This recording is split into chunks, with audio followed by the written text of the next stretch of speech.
det den ene gjorde. Han dræbte en lille ung fyr. Han gik over til nogle mennesker og ødelagde deres skib. Så Nabi Khidr a.s. han sagde, og det er det koranske vers, Bismillahirrahmanirrahim, Lan tastati'a ma'iya sabra. Og hvis jeg husker korrekt, det efterfølgende vers, وَكَيْفَ تَصْبِرُ عَلَى مَا لَمْ تُحَطْ بِهِ خُبْرًا.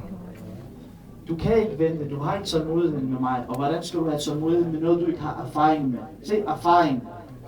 Vi mennesker har altså ikke erfaring med alt. Og jeg får overladet resten til jer. Alt fra deres forældre skal lave ud og fortælle dig, kære, du skal ikke gøre det her, det er farligt, det er dårligt det der. Du har jo ikke erfaring med det, han har erfaring. Og det samme, når det handler større emner, der ved man vores tro. Inshallah, jeg har fået meget ud af dette sæson. Det er den sidste tale, eller sidste par uger, som sagt.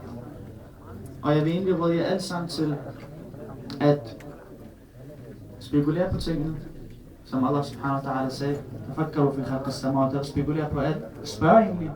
Hvis der er noget, I ikke forstår, hvis der er noget, der ikke giver mening, spørg. Hvis I ikke kan spørge en chef, fordi I er generet, så spørg os. Eller en anden en, som kan dansk. Man skal ikke være generet. Det vil kun hjælpe jer.